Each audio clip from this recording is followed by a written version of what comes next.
Magandang gabi po mga kaibigan. Pare. Uwi ng aking kaibigan. Oh. Nakakuha ka na naman ng content na. Rosa, yung vibes. Opo, Marquez. Anyway, gagawa na rin daw ako ni Tony ng questions doon. Expert ito sa sa lupa. Okay. Kanina nga eh. Ginawa ko si saktang kwan eh. Mga tanong kay Ruby Biason eh. Ganun ba? Narinig ako ni Ruby Biason. Wala nang iba.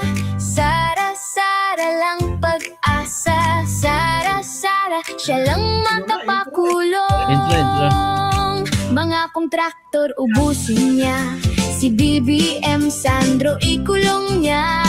Si Tamba Zaldi ikulong niya. Tapang at malasakit ibalik para bayan ay manahimik. Durugin ang sindikato sa korte, sa DPUA, sa DS Void, sa PhilHealth. Okay. Maraming salamat. Ito naman, matugtog natin. Isa pang intro natin.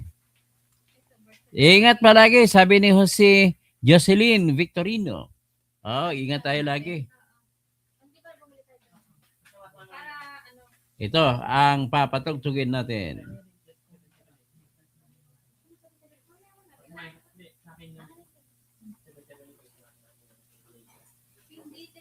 Kasi ang inaano ko yung ABCD, yung naka...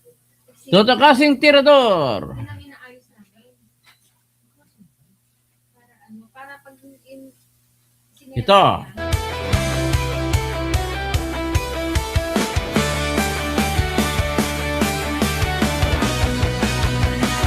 Sa Pilipinas, kilala ang tindi.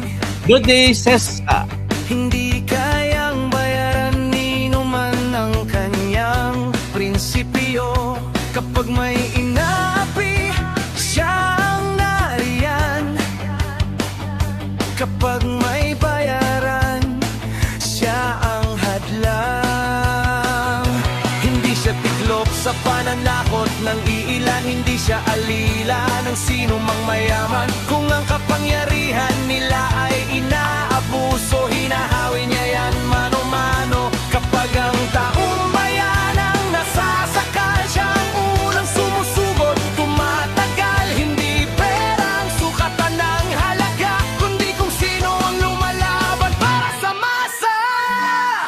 Totoo kasing tirador, totoo kasing Okay. tirador.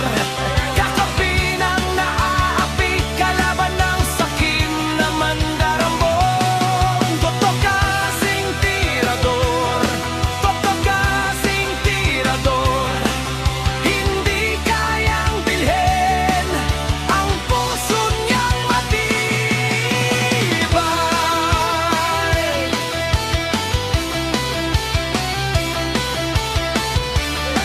Okay.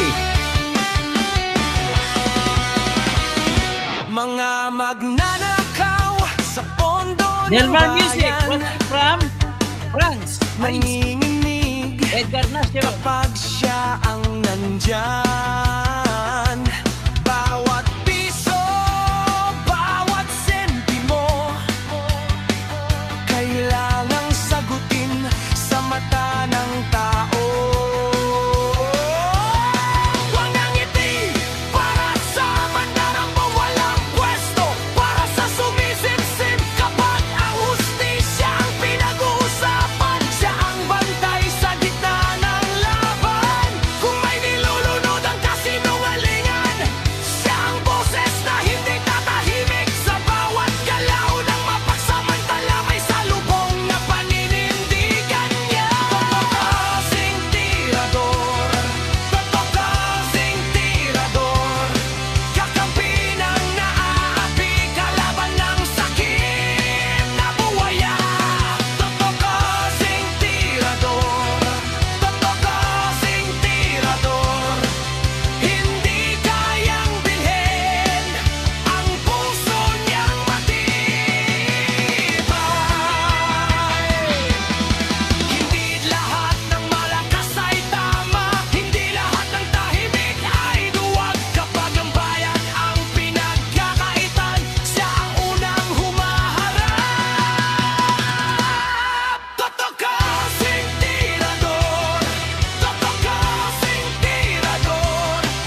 Sir, shout out. Okay, maraming salamat po. Okay, ang pag-usapan natin po ngayon ay yung si Bato de la Rosa. Di ba ng isang araw, kahapon natalo siya? Nilabas ang desisyon ng Supreme Court sa kanyang hinihingi na TRO at binasura ang kanyang hiling. So, Makatang Tambay, good PM. So, nang binasura, ang dahilan ng Supreme Court ay hindi pa daw, wala pa daw, tinatawag na walang urgency of the moment. At wala daw siyang, yung iba, yung majority decision ay wala siyang karapatan para mabigyan ng TRO. Siyam yun ang bumuto, nagsabi ng ganun. Ang bumuto naman na pabor sa kanya ay 5. At ang isa ay abstain. Yung abstain pala, hindi pala abstain yun, kundi on leave. Kansya, may on leave si Justice Dima Apar Dima Ampaw. Japar Dima Ampaw ang absent. So anyway, let us see whatever happens here. So ito, makikita mo, ang aking title ay Super Motion. Bakit Super Motion? Kasi po, merong tinatawag na supervening event na nangyari. Ang supervening event na nangyari po ay yung pag-utos ng Department of Justice na arrest manhunt kay Bato. Ang nag-utos ay si Acting Secretary ng DOJ, Department of Justice, na si Frederick Vida. Alam mo, sa totoo lang, yung ginagawa ninyo ay labag sa batas. Pero kasi kayo ang nasa taas, ay kayo ba susunod? Yung nabasura po, Fidel Mercado, yung nabasura ang hiling ni Bato na huwag sa karistuhin, ay ano bang ibig sabihin nun kung binasura? Ibig ba sabihin nun ay arestuhin na siya? Actually, wala rin sinabi ang Korte Suprema kung mag-aresto sila o hindi.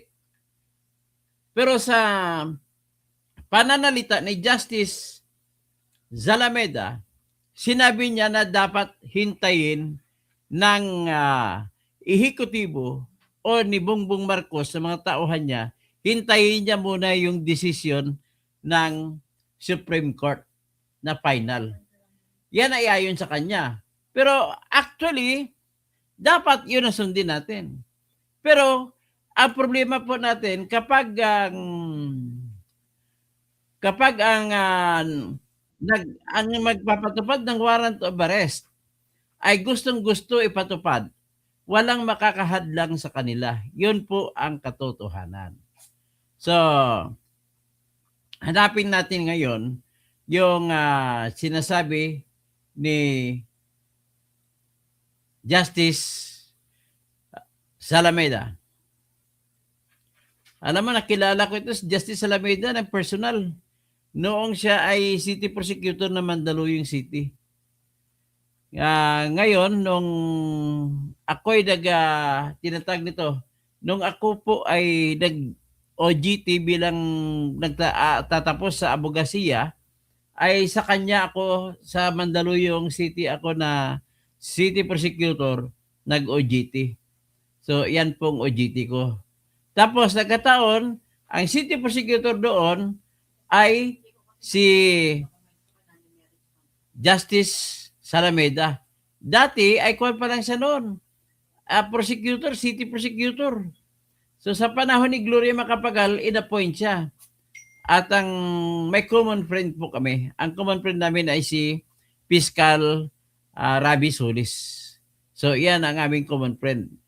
Common friend namin sa inuman. Kaya nakakilala kami Justice Zalameda. Ipakita ko yung decision ni Justice Zalameda. Ay yung kanya palang tinatag na concurring opinion.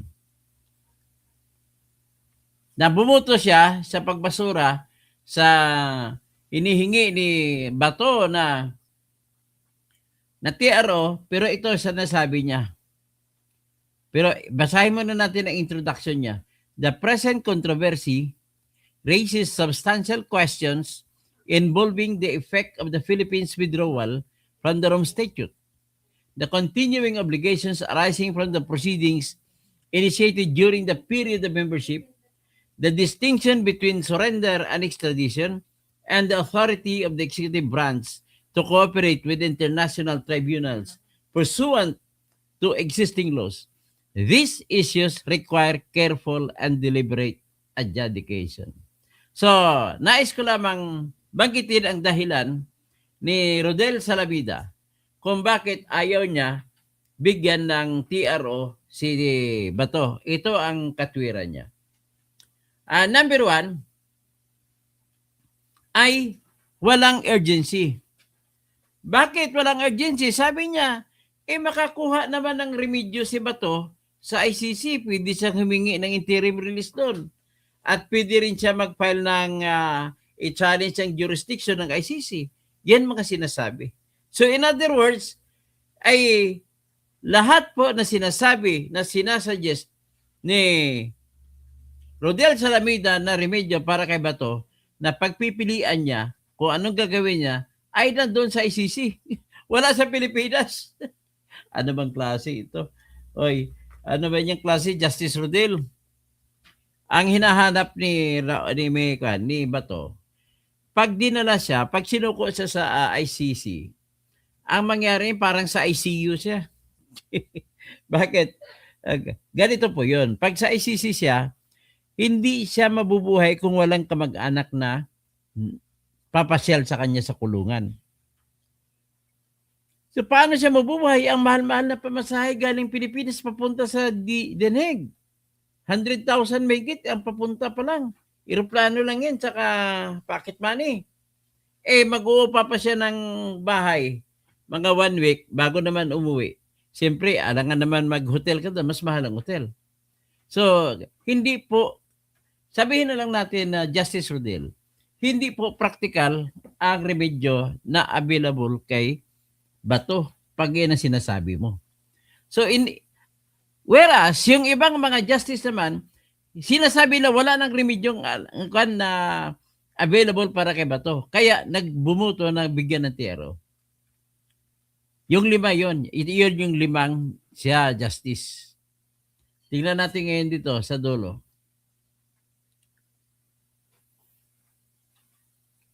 Ito sabi ni Salamida.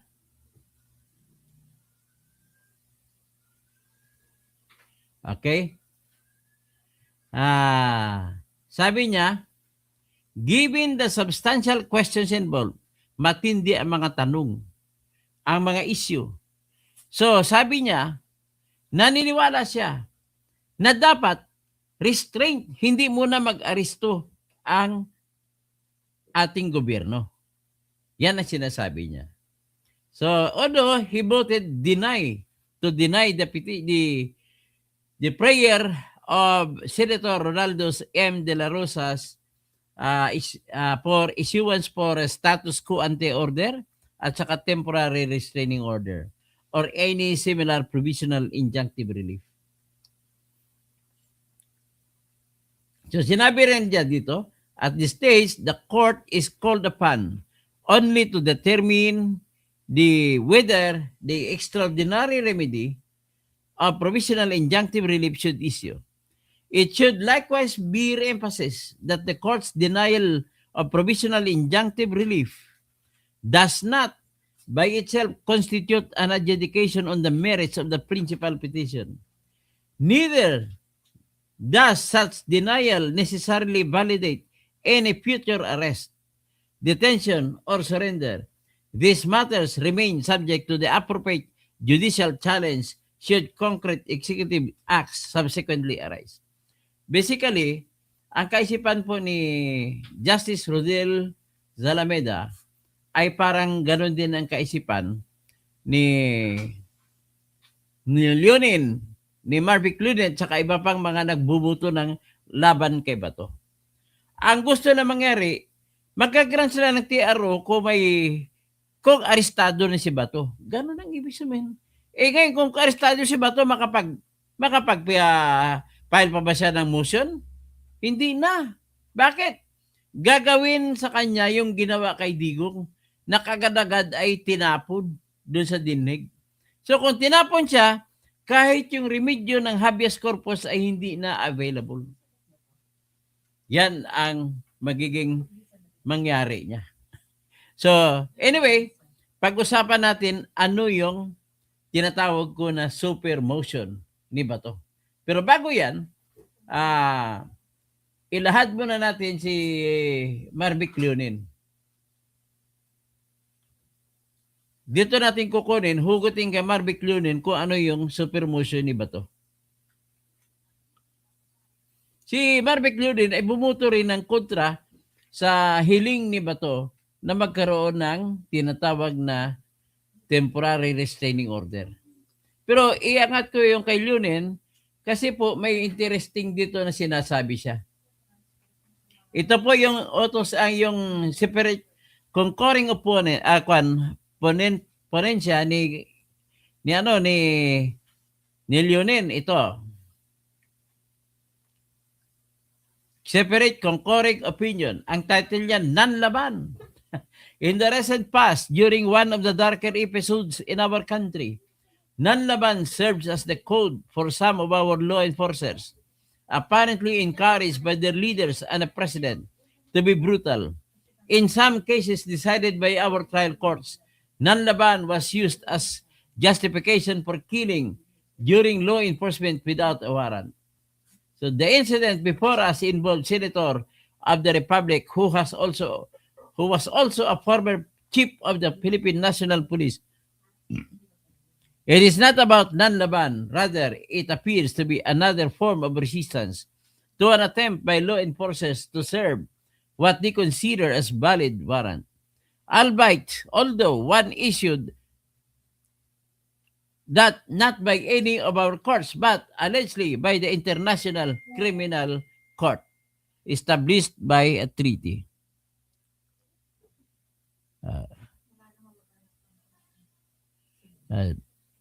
Sino may nag-cut sa akin? Di bali. Hindi ko mabasa. May nag-message sa akin pero hindi ko mabasa. This incident occasioned by petitioners' manifestations and motions is principally a prayer to this court to halt law enforcement. Okay. So dito ako interesado sa kanyang sinabi.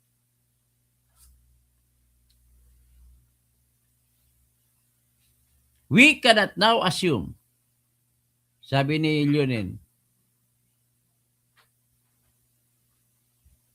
we cannot now assume like every other warrant implemented.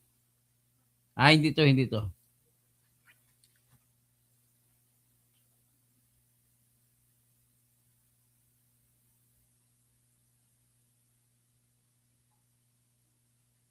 Okay.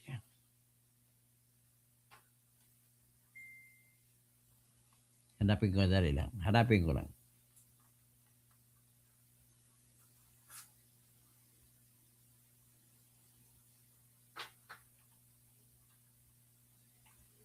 May nakontak ko kasi si Attorney Israel Torion na abogado ni Bato. May sinuggest ako sa kanya at okay sa kanya ang aking sinuggest.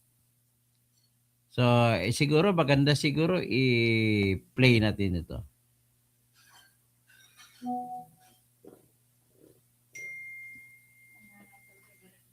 Sinabi ni Leonin, I agree that these questions are unresolved and as the ponensya did, so do I conclude that no clear and present invasion of right has been demonstrated. What has so far been pleaded is a contingent and anticipated invasion, not a material and substantial one. An injunctive writ does not issue to restrain an act whose unlawfulness has yet to be established. So, ibig sabihin, nagsabi po si Marvic Leonin na hindi sila magbibigay ng TRO kung hindi actual na serbisyos ang warrant of arrest kay Bato. Kung walang actual na actual na delikado. So ito sinasabi niya. I agree that these questions are unresolved.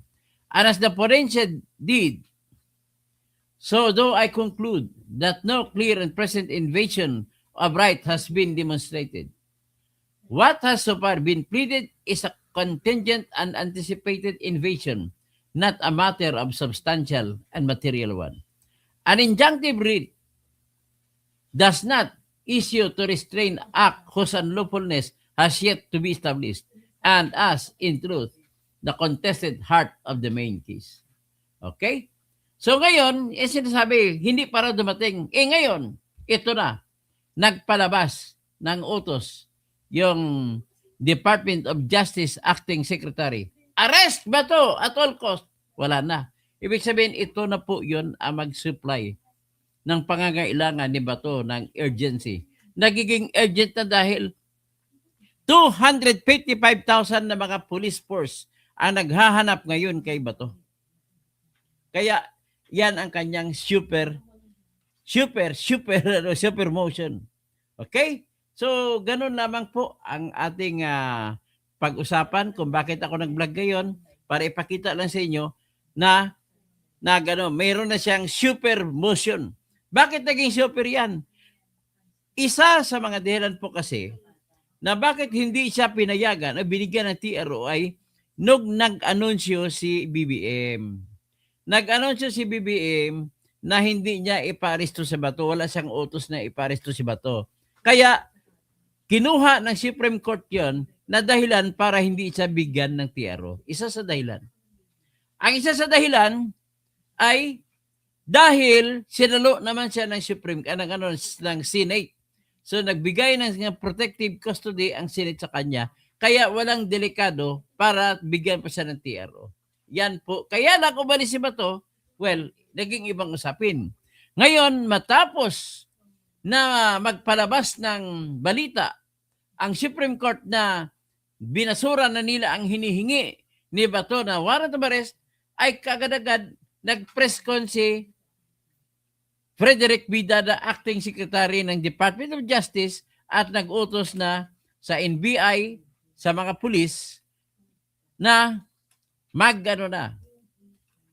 maarestuhin si Bato. Yan ang sinasabi.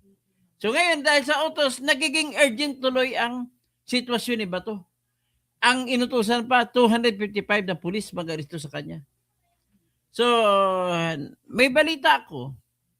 Baka dyan daw siya nagtatago sa Ilocos Sur. Malapit kay Chavit Singson. Yan ang balita ko. Kasi si Chavit Singson, na balita nung araw, na siya raw nag-provide ng helicopter kay Bato para lang lumipad sa Mindanao. Pero nasa Mindanao ba siya? Hindi po ako niniwala na sa Mindanao siya. Dito po siya sa Luzon. At malamang ngayon, tama yung nakuha ko na tip na malapit daw siya diyan kay ang nagbibigay sa kanya ng proteksyon daw si Chavit Singson. Ayun. So, bahala na kayo. Beda is beda. Ibon Castiba, si Jed Style TV. Shout out sa lahat. So, Andrea Guico, watching from Singapore. Maya Pabingi sa mga kabalen. Roger Abungan, Suprema. Hindi na kayo susundin ng Marcos administration. Ben Reclamador, out of jurisdiction ng ICC kay Bato.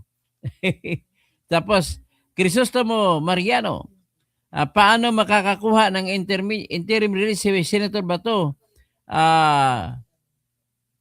Who isa si Tatay Digong nga. Ay kasi ang problema kay Tatay Digong, nandun siya sa Dihig, dinala na doon. So, iniiwasan ni Bato yan na madala siya sa Dihig. Kasi pag nandun sa Dihig, yun ang problema niya. Hindi siya makakakuha ng remedyo. Ang magalit kayo sa hindi, ang pinaka-practical, pinakamagandang solusyon kay Bato ay magtago siya. Pagtago niya, antayin niya kung sino presidente na mananalo. Kung kakampi niya, ay lumabas na siya. At ang pagpatupad kasi o hindi ng warrant of arrest galing sa ICC ay depende sa presidente. Kung ayaw ng presidente, hindi maitutupad. Kaya lang, gustong-gusto talaga ni BBM. Kaya iyan nangyari. Galit siya kay Duterte, pinalipad niya si Duterte. So gamit ang kanyang inuutusan ng mga hindi dumaan sa tinatawag na due process clause ng ating bansa. Okay. Maliban dito, nais ko lang i-explain sa inyo na kung bakit sa aking matinding at marubdob na argumento, hindi pwede na mag-aresto ang ating bansa na gamit lamang ang ICC warrant of arrest para arestuhin yung kung sino-sino sa atin dito. Bakit? Kasi meron po sa Article 3, Section 2 ng ating Constitution, kasi pag kontra ang international law at saka ang ating Constitution, sa bansa natin ang mas mataas ang Constitution. Dahil dito, ang ganap mangyayari.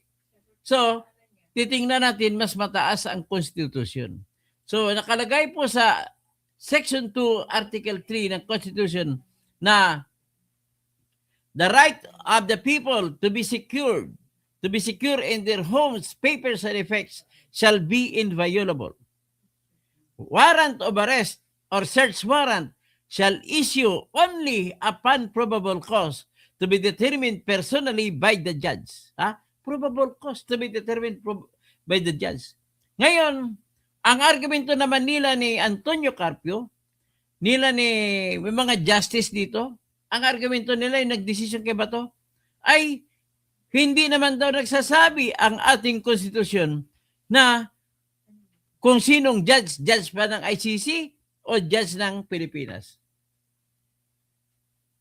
There goes the wrongness of the argument. Bakit po? Ang utos po sa ating konstitusyon, pwede ang warrant kung mayroong probable cause base sa ebidensya. Pag probable cause, pag wala kang ebidensya, parang guilty ka na. Ganon kataas ang bigat ng ebidensya na kinakailangan. Titingnan mo kay ICC. Ano ang kanilang basihan? Tingnan natin. Magkano tayo?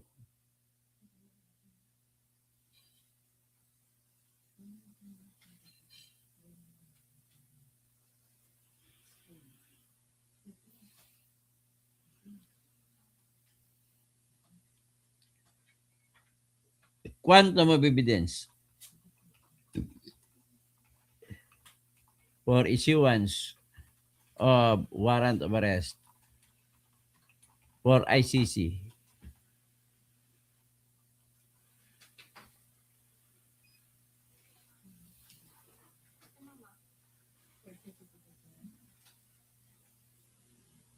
Reasonable grounds to believe lang, mababa. Kung may reasonable grounds to believe, parang paniwala ng piskal, ng judge, palabas na ng warrant. Yun ang sa kanila, sa ICC. So, ang tanong ngayon, pwede bang magamit na hindi nadadaan sa korte natin ang warrant of arrest ng ICC? Tanong. Siguro, mag-guess kayo ng sagot nyo. At bago ako sasagot. Ay, Ning, maayong gabi. Si Daddy Lo. Alam nyo nga anong sagot dyan? Hindi po pwede ipatupad ang warrant of arrest na nilabas ng ICC. Kasi bakit? Kasi nakabase lamang yun ang ebidensya sa reasonable grounds to believe na guilty nga yung tao. Sa atin sa Pilipinas, kailangan probable cause na halos convicted ka na yan. That is the justification, mga justices na niwa. Sana makarating sa inyong opisina kay Justice Rodel Salameda, kay Justice Barbie Clunin, kay Justice Japar Di Maampaw, kay sino pang Justice, kay Justice Benjamin Kagiwa, kay Justice Singh. Si Justice Singh, bago siya naging justice, may kaso ako sa nahawak sa kanyang korte sa RTC, Quezon City dati. Sino pa? Sino pang mga kan? Si Justice Ricardo Rosario, si Justice Paul Inting, Justice Hernando. Sino pa? Si Justice Amy Lazaro. Ngayon, ito lang po ang aking masasabi. Tingnan niyo po ang rason ko na bakit hindi pwede gamitin ang warrant of arrest ng ICC sa Pilipinas. Simply because ang pabantayan ng ebidensya ng magpalabas ng warrant sa ICC ay reasonable ground to believe mas mababa lang.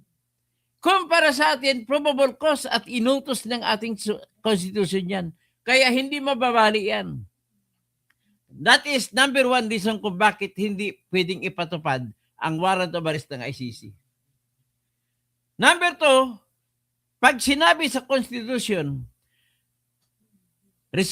to be determined personally by the judge, nagtutukoy ito sa judge na may authority to practice, authority to exercise judicial power sa Philippines.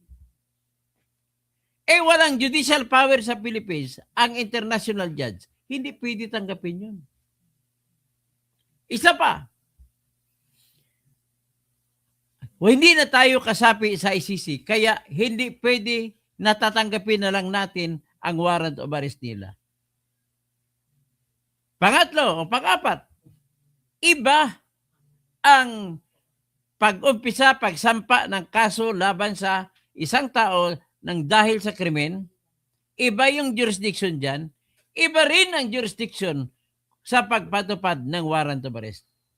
Kaya malimit ang ICC,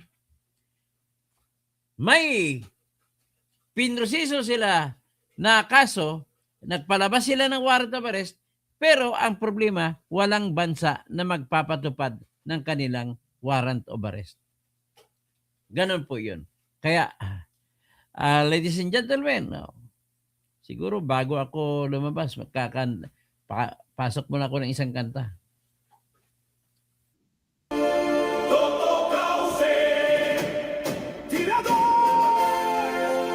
Kaibigan ng lahat, tagapagtanggol ng mga naaapi, kakampi ng mamamayan, laban sa mga tiwaling tao sa lipunan. Todo mirador, walang sinisino, mabuting kaibigan, mahirap na kaaway, walang takot, isigaw ang katotohanan. Buhay niya ay tataya para sa inang bayan. Toto Kausing, Toto Kausing, Mining Kamit, magandang gabi. kaibigan ng lahat, Pataw Diliman, hindi kasi mas mataas ang quantum of evidence for the issuance of warrant of arrest sa Pinas. Tama po. Tama, mas mataas tayo kaya hindi natin tanggapin yung ICC na warrant.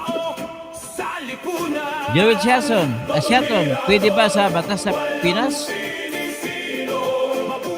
Pwede na batas. Okay, Marianita, mayong hapon. Tessa, Encarnacion. Ayan. Magandang hapon po at hanggang dyan na lang tayo mag-vlog po kung may konti. Fidel Mercado. Kamusta na si Art Sevilla? Balik mo ang ininakaw mo, Art Sevilla. Benlik Namador. Bing Diboke. Halong get doktor to always. Okay. Helen Baguio. Imbag Malim. Helen Baguio. Dyan sa Baguio. Baguio City. Tapos Pusong Bato. Attorney, wala ng pag-asa si Bato. Di, mayroon pa yan. Tapos Dindin Sugbuanon. Ano kaya ang summary result kaya sa AC? Tingnan natin. Paghulat lang dong, paghulat. Ruth Carranza. Something PC, di ba? Obviously biased. Yun. So Benlik Namador, tama nga ang sinabi ko na mali ang mga hinga ng mga tulong. Doon dapat nga sa ICC humingi ng rights ay hindi pwede. Kasi pag ikaw pinunta ka na sa Benlik Namador sa ICC, wala ka nang wala nang kamag-anak na papasal sa iyo, mas maganda dito ka nakakulong, at least pasyalan ka ng misis mo, di ba?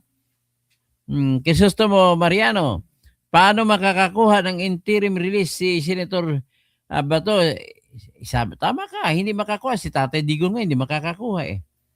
Ben Camador, out of jurisdiction ang SC. Roger Abungan, Supreme, hindi na kayo susundin ng Marcos administration. Andrea Guico, watching from Singapore. Judge Style TV, shout out sa lahat. Yvonne Castiba, Beda si Beda, Zapata, okay, magandang hapon JJ. Geli Ramirez, good afternoon. Tapos si Marianita Kausing mayong hapon. Sino pa? Joel Shaton, Mine. Sino pa? Si Pataus Diliman. Tapos si Mylene Cam. Sino pa? Si Hilmore, Doktoto Tirador, laging toka mo kanina sa vlog mo. Kinakabahan ako kabang habang nanonood sa iyo. Di ka na kumilos, ganun ba? Di Toto, tinulungan mo kami kagabi. Ganun ba? Tinulugan sorry na lang ha. Kausing LJ, Joris. Yung pamangking ko si Joris talaga oh. Yan Catalonia from Kabatuan, Iloilo. Mayong nga hapon sa Kabatuan, Iloilo. Buljak Sniper. 56 likes host. Okay. Hanggang dyan na lang. Maraming salamat po at babalik tayo. Paki-like na lang po sa aking mga accounts sa Facebook, sa Instagram, sa TikTok, at saka sa Twitter. Maraming salamat po. Saka sa aking YouTube, meron pa akong isang account. Paki-like na rin po.